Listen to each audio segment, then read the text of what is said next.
RFM matin 7h40 sunu gan Massoguy Thiandoum salaamaaleykum. waaleykum salaam.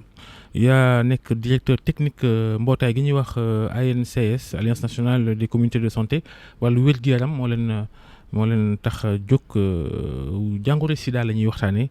ndax gannaaw ëllëg dimanche benn fan ci décembre mooy journée internationale bi ñuy jagleel xeex jàngoro jooju leen. fii ci Sénégal ba léegi xayma yaa ngi wax ni téeméeri nit yoo jël gën ngaa bëri kenn rek moo ko ca am est-ce que xayma yooyu lu firndewu la lu dëggu la laata ñuy sori ci thème bi. waaw salaamaaleykum Babacar maa ngi leen di nuyu waa RFM yëpp nuyu aussi auditeurs yi nekk ci Sénégal yëpp.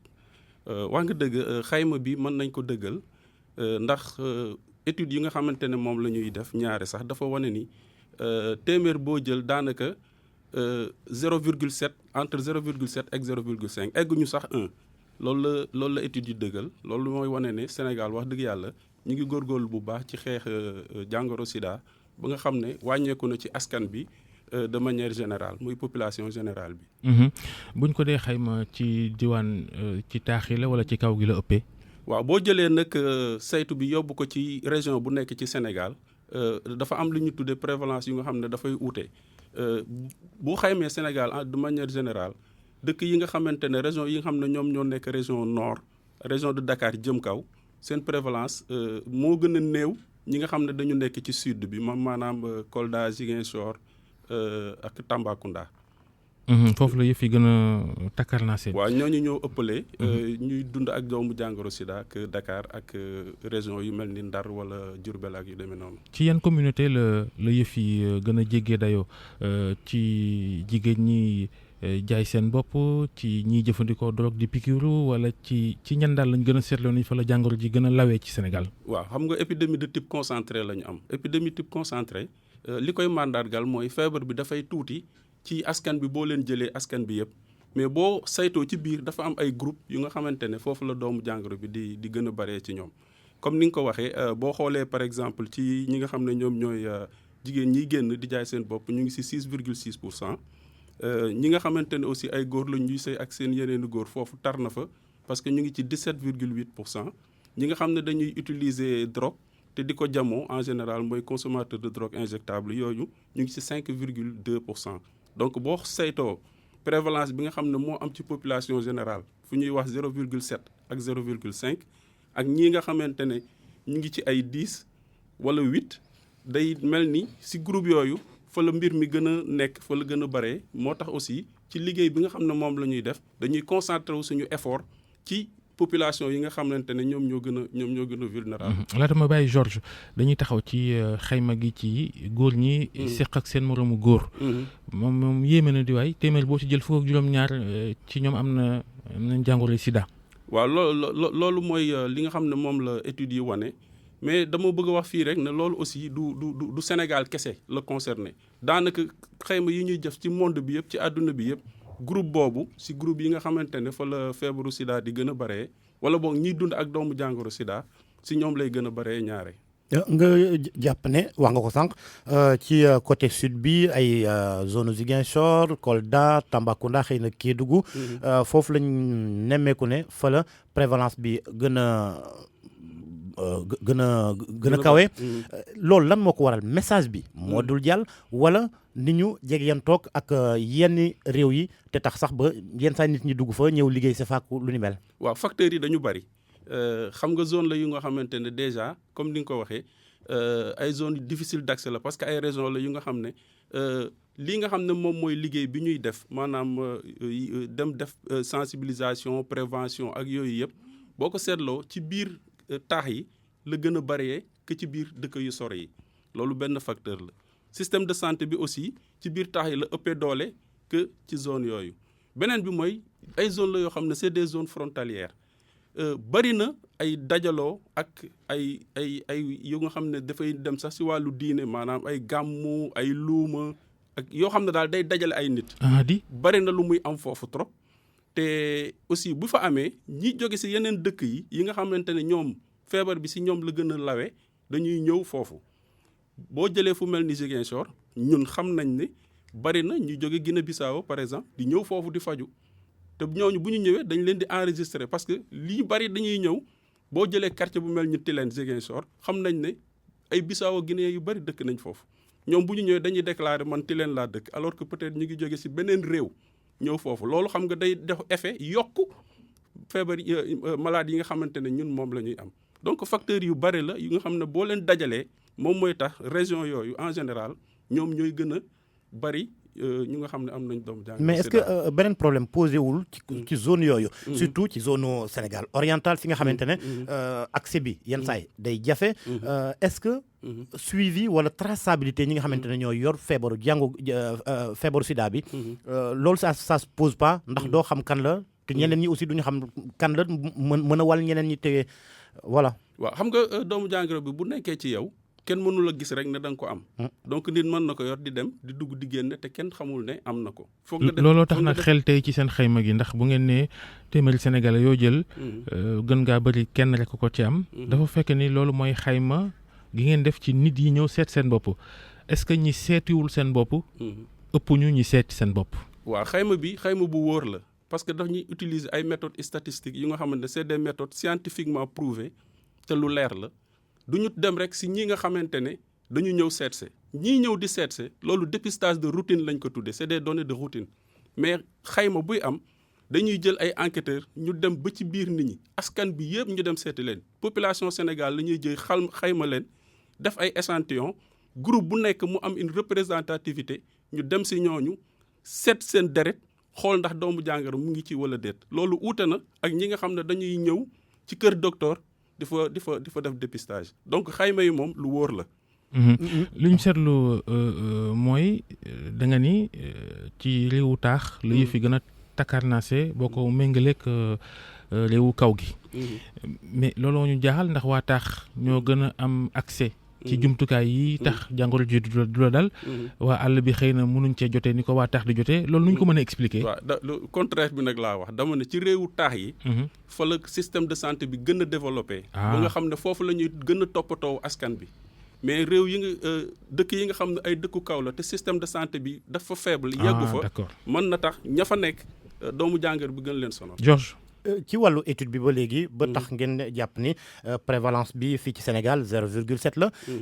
est-ce que nit ñi faralul di dem xooli seen deret loolu mënul fausser également étude bi ndax ñenn ñi xamuñu sax seen groupe sanguin. te maye deret moom pratiquement ñi koy def bëriwuñ. waaw comme ni ma la ko waxee étude bi du fausser xam nga loo tax du fausser étude bi du toog di xaar nit ñi ñëw étude bi dafay jël population Sénégal yépp démographie Sénégal. ñu catégoriser leen par groupe d'âge dem ne fii dinañ fi am échantillon boo xam ne junni nit la ñu war a seet seen deret par exemple si jigéen ñi lu may joxe exemple góor ñi dinañ seet junni et cetera en fonction de la proportionnalité de ce groupe-là dans la population générale. ñu dem tant que amuñu nombre bi ñu soxla du ñu bàyyi donc ñiy def étude bi ñoom ñooy dem jël deretu nit ñi seet ko uute na ak ñi nga xam ne ñoom dañuy toog ba yëg ne war nañu dem. xool seen bopp ñu dem kër docteur pour ñu seet leen. yenn saa yi du am réticence. waaw dina am ñu nga xam ne xam nga étude bi par exemple boo ne junni nit laa soxla mën na am nga dem si benn nit mu ne la non man du ma joxe suma deret mais loolu bu amee da ngay dem seeti keneen ku nangu ba nga am li nga jot li nga soxla ci échantillon mais dina am ñu nga xam ne dañuy ragal. wàllu jumtukaay yi ñuy jëfandikoo ngir bañ a jot ci jàngoro ji. bokk na ci wàllu jëfandikoom kawas. est-ce que seetlu leen ni xëy na nit ñi dañoo commencé du mooyu yooya ak ñoom seen am na xayma bu ngeen ci def ak gëstoom. waaw distribution préservatif yi moom utilisation bi moom dafa yokk wàññeekuwul dafa yokk cela veut dire que nit ñi ngi gën a am conscience que ni war nañu mën a aar seen bopp. ci feebaru sida mais aussi si yeneen feebaru sëy parce que bul fàtte ni yeneen feebaru sëy yi nga xamante ne mën nañ ko wàllante ci seq góor ak jigéen bari na du sida kese donc nit ñi ñu ngi am conscience boobu di continuer di ko utiliser ba nga xam ne Sénégal ñun amuñu problème mu réticence pour utiliser préservatif te li nga xamante ne moom la ñu am ci stock véritablement ñu ngi koy écouler comme il se faut ni ñaa ngi koy jël ni ñaa ngi koy utiliser comme ni mu waree. li nga xam ne mooy polygamie ci réew mi. maanaam góor gu am ay soxna yu bëri. est-ce que loolu bokk na ci li lawal jàngoro jëm déet. non loolu bokk ci xam nga lan moo tax loolu wàllante bi ci wàllu sëy question de comportement la bu amee benn couple boo xam ne par exemple monogame la te kenn ki si ñaar ñi séq kenn ki yemul wala dafa dem uti keneen ku mu àndal ñëw wàll keneen ki boo jëlee groupe bu nga xamante ne polygame la maanaam nit ak ñaari jabar wala ñetti jabar te ñoom ñëpp ku nekk yem foofu benn risque amu fa donc risque bi nekkul ci am ñaari jabar wala ñetti jabar wala nga nekk ci mélange polygame wala bañ a nekk ci mélange polygame risque bi fi mu nekk mooy nit ki bañ a yem dem di séq ak ñeneen ba jële fa jàngoro bi andi mën na ko andi ci mélange polygame comme mën na ko andi ci mélange monogame donc le fait nga nekk polygame wala monogame amul benn jeexital ci lawal doomu jàngoro bi. ñu ngi wax ni liy joxe jàngoro sida bëri na. seq da koy joxe. pikiru wala ñoom seen. ci fan la ëppee. waaw si bu dee contexte Sénégal Afrique sax mën naa ko wax àndante bi maanaam si sëy la wàllante bi di gën a bëree mais am na si yeneen région monde yoo xamante ne par exemple boo demee Europe de l'Est fan na ñi fay péngu dafa bëri ñiy jël drogue foofu. joxonte ko ci wàllu piqûre moo gën a bari que ci wàllu rapport sexuel. piqûre boobu li ko gën a yokk mooy ginnaaw drogue yi ñuy piqûre dafa seer. gis ay xale yu góor cotiser ngir mën cee jot bu ko defee jëfandikoo benn piqûre rek ku jam jox sa morom mu jam loolu mooy problème bi. waaw loolu mooy problème bi effectivement loolu moo tax ñun ci suñu programme yi dañuy wax ne ñi nga xamante ne dañuy dem bay péngu ñu am péngu yu nga xamante ne seringue à usage unique la c'est-à-dire benn yoon rek nga ko mën utiliser loolu moom moo gën. transmission mère enfant. yan ñooy xayma yi yokku na léegi wala wàññeeku na. waaw transmission mère enfant moom dafa nekk lu nga xamante ne gab la si ñun maanaam dañ si am jafe-jafe parce que heure bi ñu toll nii mooy voie bi nga xamante ne ci voie de transmission yi la seule voie bi nga xam ne normalement war nañ ko mën a éliminer mais ba léegi Sénégal. am na encore ay xale yu nga xamante ne bu ñu juddoo seen yaay si nampal bi wala sa nañuy juddoo daf leen di transmettre doomu jàngoro sida loolu nag li koy andi mooy yéex a dem ci kër docteur pour def dépistage ak aussi buñ la dépister yow ku jigéen ki ku war na lor na la am nga doomu jàngoro bi dootuloo ñëwaat pour ñu continuer jox la ay ARV maanaam mooy garab yi ñuy jëfandikoo pour que nga bañ a wàll sa doom donc foofu moom wax dëgg yàlla. am nañ fa jafe-jafe ñu ngi def ay liggéey yu am solo mais réticence bi ba léegi mu ngi am si jigéen ñi nga xam ne am nañu doomu jàngoro bi te war na lor. gone yi. sax ren moom ñoom ngeen gën a bàyyi xel ci journée internationale lutte contre le sida bi am dimanche. waaw ndax xale yi am jàngoro ji fii ci réew mi seen prise en charge problème la tamit. waaw dëgg problème la loolu dafa nekk sax lu nga xam ne dafa ñu yëttal lool parce que boo xoolee xayma yi tamit. mag ñi nga xam ne am nañ doomu jàngoro bi di faju boo ko comparé ak xale yi vraiment dafa néew trop ci xale yi parce que xam nañu statistiques yi xam nañu à peu près ñaati xale la ñu war a couvrir loolu nag moo tax ren ñu jël journée bi tudde ko véritablement communauté yi pour que ñun ñu dem gën a yokk li ñuy liggéey pour xale yi nga xamante ne doomu jàngoro bi nekk na ci ñoom ñu mën leen génne fexe ba ñu ñëw kër docteur ñu faj leen loolu véritablement suñu liggéey la te liggéey bu am solo la bu ñuy xaar askanu Sénégal yëpp parce que lii tax loolu di am en général mooy famille yi dañuy xam ne feebar bi dugg na ci kër gi dal na xale bi mais ñaare dañu koy ragal a génne dañu koy sax nëbb wala bokk sax ki nga xamante ne moom mooy yaay ji ëmboon buñ ko waxee am na ñoo xam ne sax dañuy dem toxu dëkki feneen rien que pour nit ñi bañ a xam lan moo nekk ci biir njaboot gi. loolu nag liggéey li ko waral mooy ba léegi mënuñoo dugal ci bopp sénégalais yi. yéen a ngi ciy def ay pexe ay at waaye. sénégalais yi daal jàppewuñ sida ne beneen jàngoro yem rek.